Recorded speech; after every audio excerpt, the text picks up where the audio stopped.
Okay. Currently, I have the frequency range I want to monitor set at 3.5 to 30 megahertz, which is the HF band.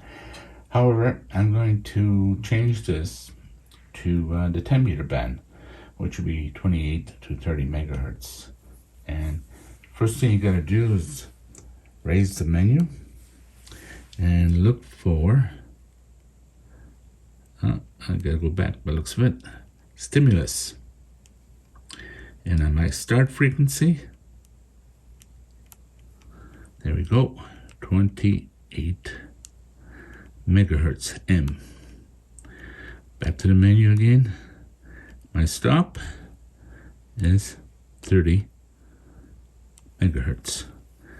Now, if you look at the bottom of the scale, you have 28 to 30. There's another mode called trace. When you first get this unit, all the trace would be active. There's about 4 trace, 0, 1, 2, and 3. I basically turned off 0 and 3 and use 1 and 2, I believe it is. This way I am measuring my SWR, which you see in blue there on top, and my SmithChart, which gives me the impedance going across. And the idea is you want to have around 50 ohms, and you want the scale to be down at the bottom. Okay, what I'm going to do now is, how do we get our scale set up? The menus we're going to go through, we're going to select display, then we're going to go to trace and scale. Let's do that now. We gotta go back to our previous display, and then we have scale, and I want to put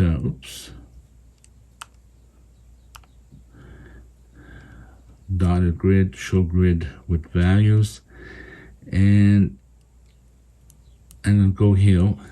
Normally, I think by default is 0.25, but I want 0.10.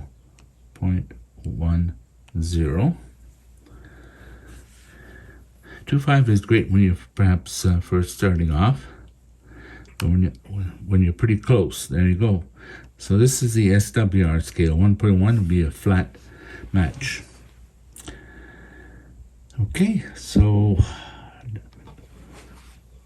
401 point. Okay, I think by default the resolution is 100 points, and I will show you where to change that, because I think you need at least 300 points, so you've got a very good resolution. Okay, we'll need to go back to the main home menu, stimulus, and then from the stimulus it's going to take us to another menu item, and it's called sweep points, and then that'll take us and give us the options from 51 to 401 points. Okay, let's try stimulus first. I'm trying to keep my hands from blocking the camera. Okay, we gotta go back again. Back. We go to stimulus. Sweep points right there. There you go. You can select whichever one you want. That takes care of it. Back. And if you notice here at the bottom, that's where it tells you what your resolution is when you're doing the scan.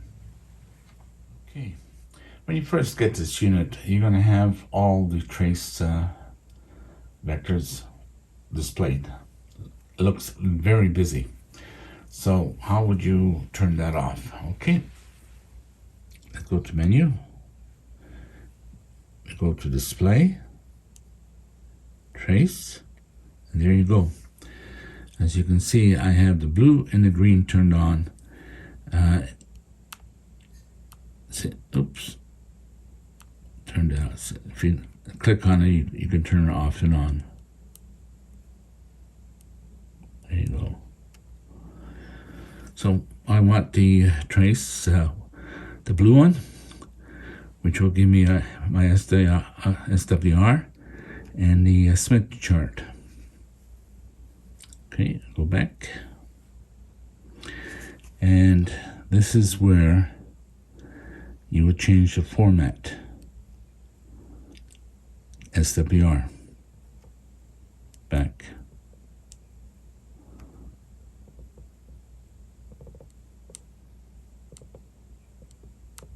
Oh, this changes things. Okay. There you go. That should do it. We're back. Okay. I moved the display a little bit for the next step. Now that we have set up for what we want to see and do, we need to calibrate for accuracy. This one here, that's one we're going to use.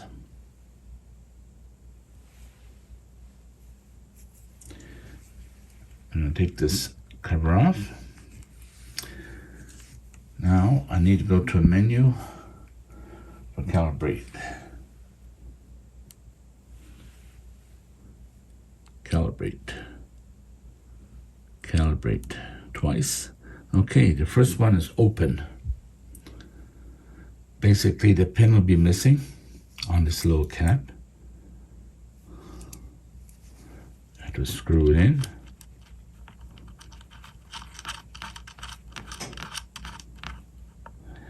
Okay, I hit, you'll see a line going across here. Okay, I'm not sure if I hit it there. There we go. See, going across, dark blue. Okay, it passed. The next one we gotta use is a short. So you will see a pin, but it's shorted out. So it needs to know a short and an open. Okay, so I hit the short. There we go, going across. Good.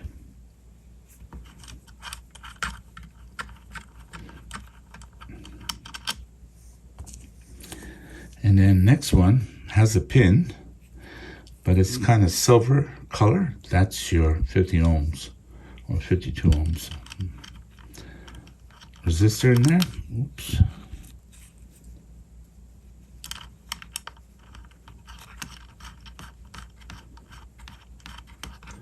Yeah. Okay. Then you hit the load. Okay, it was doing it. Okay. There you go. It's now calibrated. All you have to do is connect your antenna and it will give you a chart. Okay, unfortunately I don't have a 10-meter antenna, but I'll do this with one of my UHF so you'll see the result. But before we do that, we want to save these settings. Okay, we want to save. We gotta go back,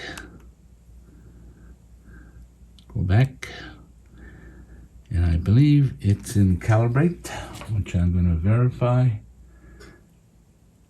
Yeah, so we hit Calibrate. Oops, let me just go back. I think I hit it twice. Back.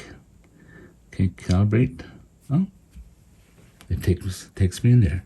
Right now I got 3.5 to 30 saved, 144 to 148, 430 to 450. So I'm going to use this one, empty.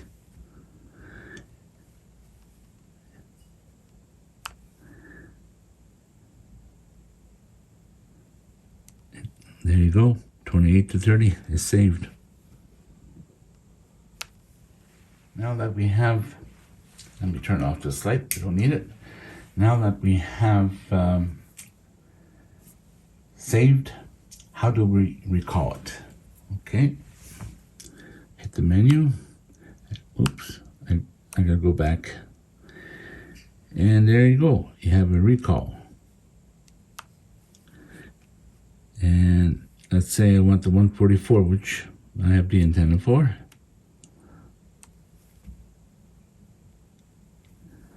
Now I am set up for 144.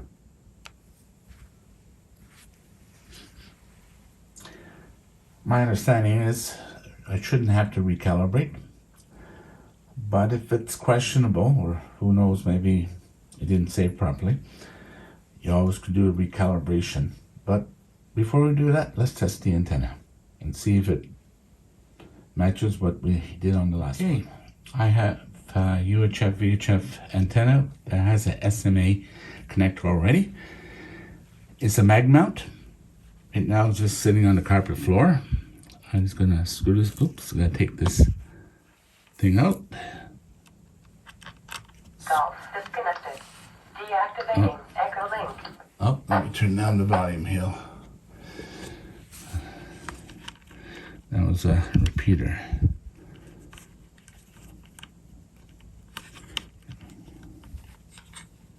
There we go.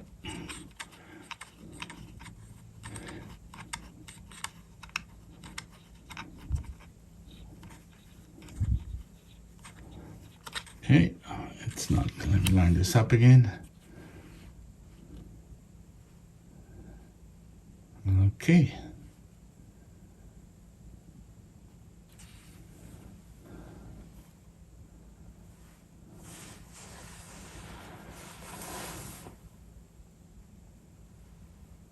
Okay.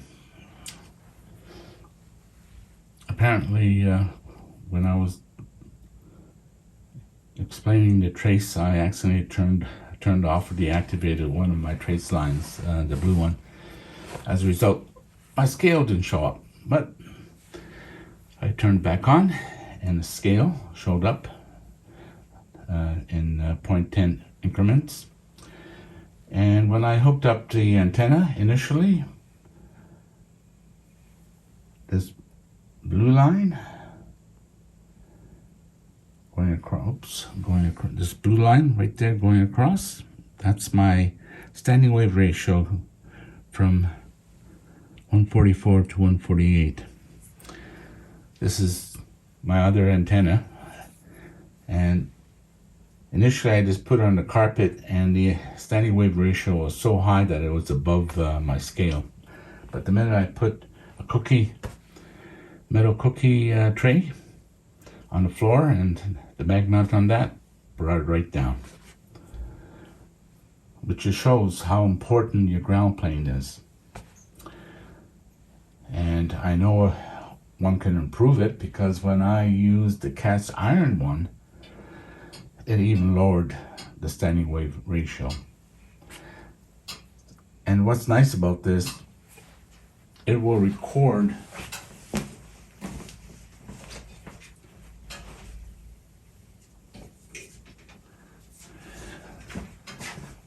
how it changes things. Here I'm going to put it on the stool. So, as you can see, the SWR just went way up with the scale. So that's one advantage of when you're initially starting, you may want to have the increments a little bit higher, like 0.25 or 0.5 instead of 0.1. And let's move it again. This time back on the floor, but a different. There you go. It takes a reading, it'll settle down.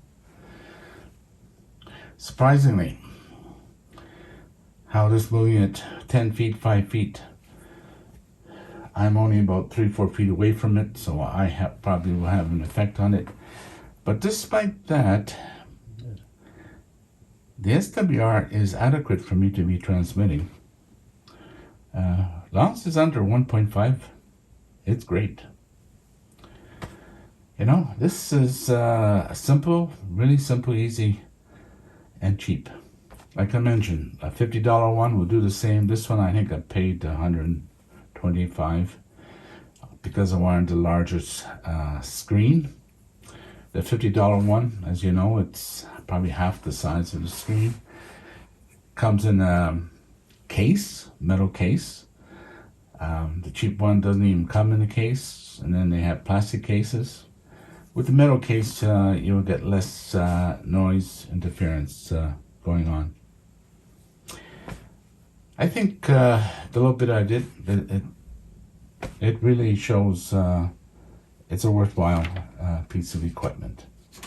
Hopefully, if you happen to be shopping for an SWR meter, you may take a look at this one. Don't have to transmit. Okay.